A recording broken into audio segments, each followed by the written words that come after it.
이제 헐리우드나 뭐 충무로 같은 데서 영화를 만들면은 그 영화를 상영하기 전에 한 얼마 기간 전에 예고편을 여러 가지를 만들어 가지고 보여줍니다. 예고편에는 영화의 내용이 다 나오진 않지만 그 대충 그 영화가 어떤 영화인지, 누가 주인공이고 뭐 누가 악당이고 스토리는 대충 어떻게 흘러가는지 알려주는 것이 이 예고편 역할입니다. 그리고 이 제작사는 예고편을 아주 적절한 시기에 적당히, 너무 과해서 영화의 내용을 다 보여주는 건 아니지만 또 너무 안 보여줘서 이게 도대체 무슨 영화인지 모르는, 그러지 않게 이 예고편을 제작을 해가지고 보여줍니다.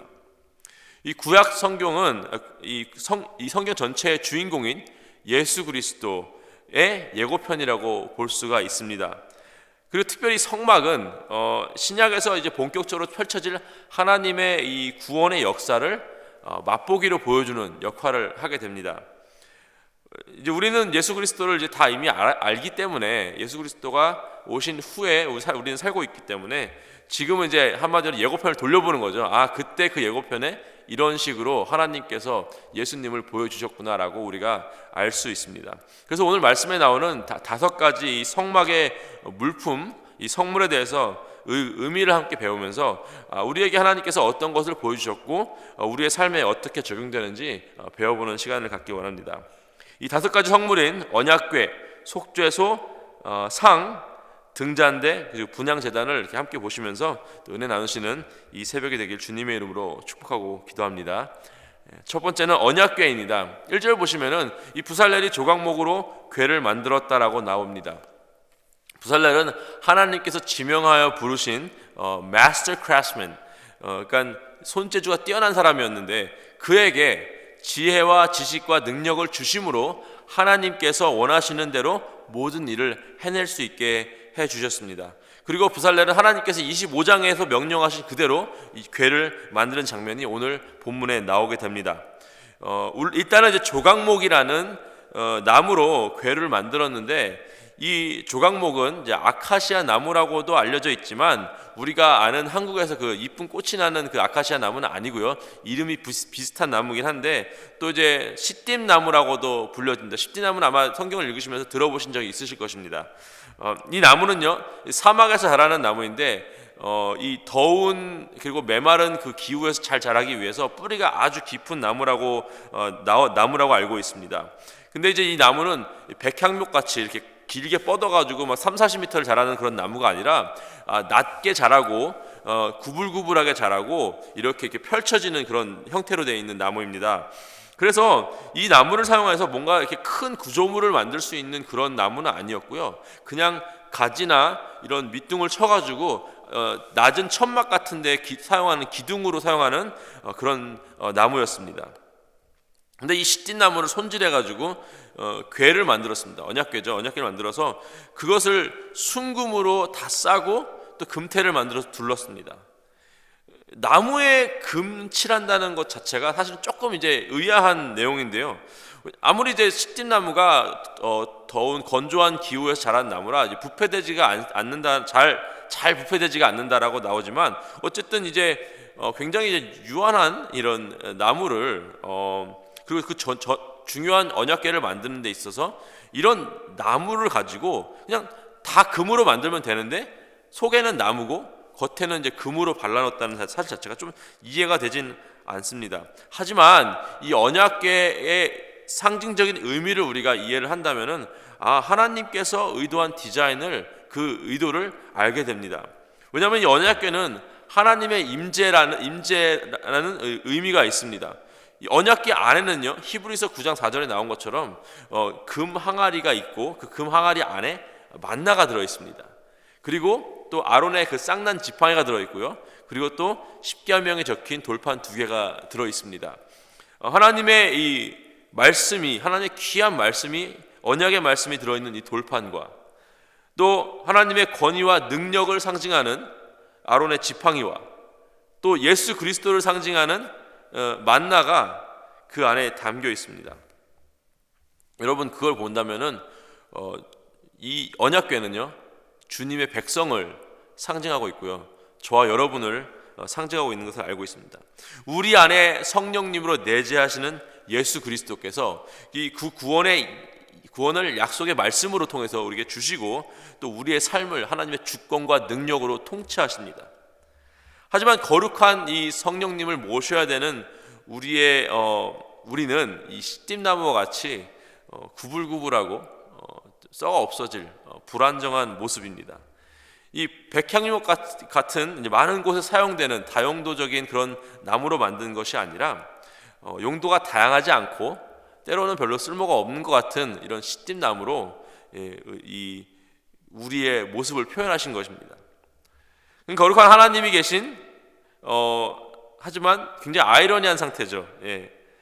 언약궤에 변하지 않는 물질인 이 순금을 발라가지고 아주 화려하게 꾸몄듯이 예수 그리스도가 내재하여 계시는 우리는 하나님께서 이제 의롭다 칭하시면서 이 시띠나무 같은 그런 모습을 두는 것이 아니라 그 위에 금을 발라서 거룩하고 순결한 그 모습을 우리에게 보여주고 있습니다. 즉 언약궤는 한마디로 아무 자격 없는 우리를 온전히 하나님께 주시는 말씀과 언약과 능력과 의롭다 칭하신 하나님의 은혜가 담겨 있는 것입니다. 두 번째는 속죄소입니다. 영어로는 이제 mercy seat, 긍휼의 자리라고 그걸 불리는데 시원자라고도 불려집니다. 하나님께서 은혜를 베풀어 주시는 자리입니다. 이 속죄소는요, 언약궤는 이제 안에는 나무로 만들었지만 이 속죄소 자체는 그냥 순금입니다. 왜냐하면 전적으로 이 속죄소는 하나님의 것이기 때문입니다. 이 속죄소의 이름의 뜻은 덮다라는 뜻에서 나온 단어를 사용해서 대속하다라는 이제 단어로 변형이 됐는데요. 죄악 중에 태어났고 죄를 지으면서 살아가는 인간이기에 하나님과 이제 대적하는 관계에 있다가 하나님께서 먼저 그 속죄소에 앉으셔서 우리에게 그 속죄의 길을 열어주셨습니다. 아무리 큰 죄라도 하나님께 아뢰고 용서를 구한다면은 그 죄를 덮어주신다라는 의미의 속죄소이고요. 이 속죄소는 우리의 죄를 덮어주신다라는 의미도 있지만 또 우리와 이 관계적으로 화해를 하길 원하신다라는 하나님의 마음도 담겨져 있습니다. 구약에서 제사를 드릴 때 이 희생제물의 피를 속죄소 위와 속죄소 앞에 뿌려야 했습니다. 바로 그 속죄가 가능하기 위해서, 그 속죄가 합법적으로 이루어지기 위해서 궁극적으로는 예수 그리스도의 피 흘림이 있어야 한다는 상징적인 의미를 가진 장소이기도 합니다.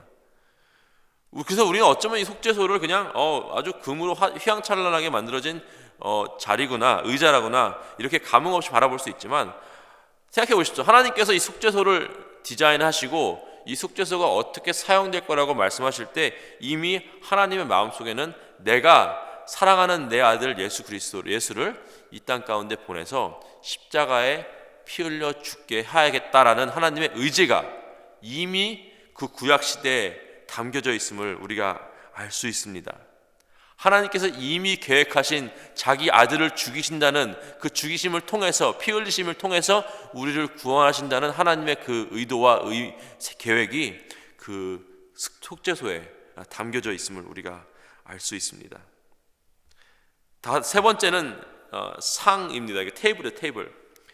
부살렐은 이제 언약궤와 같은 방법으로 이 시띠나무를 사용해서 테이블을 만들었습니다. 마찬가지로 이거를 자르고 깎아가지고 테이블 모양을 만들고 그 위를 순금으로 싸고 또 금테를 둘렀습니다. 그리고 그 위에는 이제 상 위에 올라가는 기구가 있어요. 접시와 뭐 숟가락과 컵 이런 것들이 있고 병 이런 것들이 있었습니다. 다 순금으로 만들었어요. 그 테이블 위에는 진설병 12개를 이 두 줄로 놓았는데 이 진설병은 공급하시는 하나님에 대한 상징이었습니다.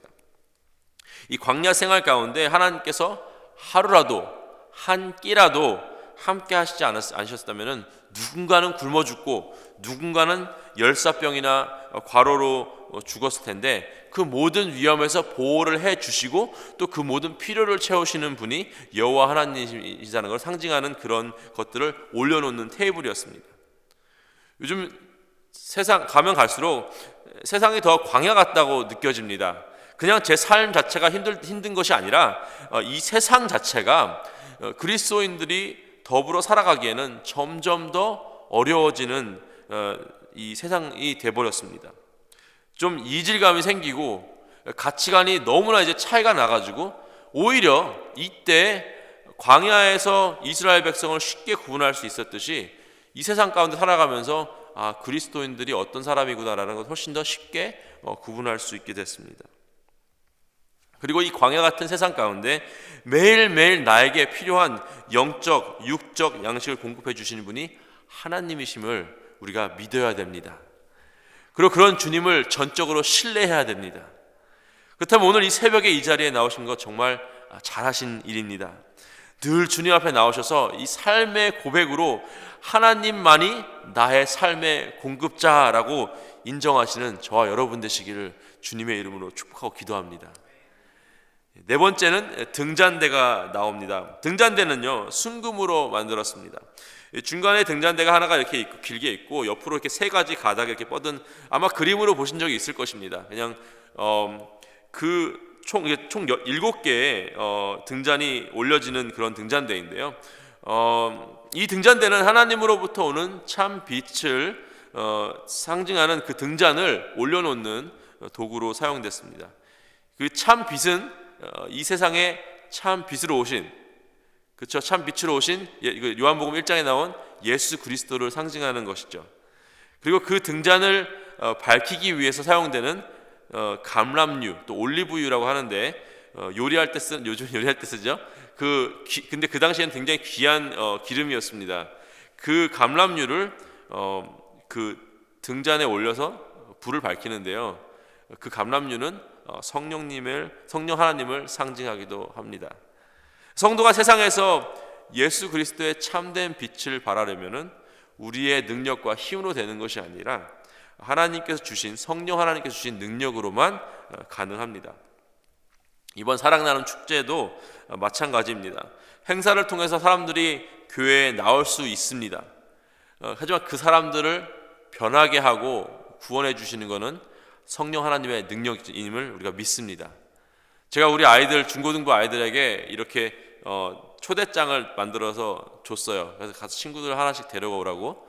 그래서 저도 이제 저희가 같이 이제 교사회의 때 기도하면서 우리 아이들이 친구들 많이 데려오게 해주세요 했는데, 하지만 그냥 데려오는 것에서 끝나는 게 아니라 성령 하나님께서 그 예배 가운데 11월 7일 날 드려지는 그 예배 가운데 강력하게 역사하셔서 그 예수를 믿지 않는 우리 아이들이 교회에 나왔을 때 선포되는 복음을 듣고 그 마음 가운데 변화가 있어야 될 줄 믿습니다. 그리고 마찬가지로 이 자리에 앉아 계실 수많은 우리 손님들이 그냥 와서 앉아서 그냥 좋은 얘기 듣고 맛있는 거 음식 먹고 집에 가는 것이 아니라 성령 하나님의 강력한 역사하신 가운데 그 마음 가운데 그 복음을 이렇게 받아들이는 그런 역사가 있기를 간절히 소원합니다. 마지막으로 이제 분향제단이 나옵니다. 분향제단도 역시 시띠나무로 만들고 그 위에 순금을 바릅니다. 이 분향제단에는 이제 하나님께 향을 피워 올리는 역할을 하는데 이 피워 올리는 향은 성도의 기도를 뜻합니다. 아침과 저녁에 계속해서 향을 피워 올려서 성도들은요 매일 이와 같이 아침과 저녁, 지금 한마디로 얘기해서 쉬지 않고 기도를 해야 합니다. 오늘 아침에도 기도하시고 밤에도 기도하시고 늘 분향제단과 같은 삶을 사시길 주님으로 축복하고 기도합니다. 오늘 이 5가지 성전 물건을 보면서 저는 2가지를 배웠습니다. 하나는요, 예수 그리스도를 통해 우리를 구원하시고자 하는 하나님의 의지입니다. 이미 계획하시고 내가 너희를 내 아들의 죽음으로써 그 피 흘림으로써 너희를 구원할 것이다 라는 것을 예고편으로 벌써 보여주셨습니다. 이 구약에 이미 계획하시고 그 때를 기다리시면서 우리에게 이렇게 내가 너희를 구원할 것이다 라는 것을 이미 그 구약에서 이미 3,500년이라고 보면 되죠. 3,500년 전쯤부터 이미 우리에게 예고편으로 우리 보여주셨습니다. 2번째는 하나님의 은혜입니다. 성물들을 잘 살펴보시면요, 성도가 맡아야 하는 역할의 의미가 가진 물건들, 즉 언약궤와 상과 이 분향 제단은 불완전하고 썩어 없어질 시띠나무로 만들게 하시고 그 위에 없어지지 않는 금을 바르게 하십니다. 하나님께서는요, 불완전한 인간을 사용하셔서 하나님의 구원의 역사 가운데 들어오게 하시고 하나님의 계획에 참여케 하시는 하나님의 은혜를 우리가 오늘 볼 수 있습니다. 우리는요, 언약궤의 마음가짐으로 살아가야 합니다. 하나님의 거룩하신 성령님께서 말씀으로 우리 가운데 임재하시는, 우리는 걸어다니는 언약궤입니다. 상위에 올려진 12개의 진설병처럼 늘 채우시고 보호하시는 하나님을 의지하고 또 신뢰해야 합니다. 이 분향 제단에서 늘 향을 피우듯이 우리는 늘 기도하는 삶을 살아야 할 줄 믿습니다. 성막 물품에 담긴 하나님의 은혜와 사랑을 여러분도 오늘 함께 저와 묵상하시면서 주님께 나아가시는 저 여러분 되시길 주님의 이름으로 축복하고 기도합니다. 함께 기도하시겠습니다. 하나님 감사합니다. 주님께서 이미 몇천 년 전에부터 보여주신 예수 그리스도의 형상을 오늘 성막을 통해서, 성막 안에 있는 물품을 통해서 볼 수가 있습니다. 하나님께서 우리를 얼마나 사랑하시고 어떻게 우리를 구원하시려고 계획하셨는지, 그 예수 그리스도의 십자가의 피로 우리를 구원하시려는 계획을 이미 몇천 년 전부터 우리에게 보여주셨습니다. 오늘 하나님 이 말씀을 보면서 하나님의 은혜를 발견하게 하시고, 하나님이 얼마나 우리를 사랑하시고 또한 우리를 보호하시고 늘 채우시는 하나님이시라는 것을 우리가 고백하고 믿게 하여 주시옵소서. 늘 기도를 통해서 하나님께 분향하며 하나님, 성령 하나님이 주신 능력으로 말미암아 이 세상 가운데 참된 빛이신 예수 그리스도를 밝히는 우리가 될 수 있도록 하나님 인도하여 주시고 함께하여 주시옵소서. 감사하며 우리 주 예수 그리스도의 이름으로 기도했습니다. 아멘.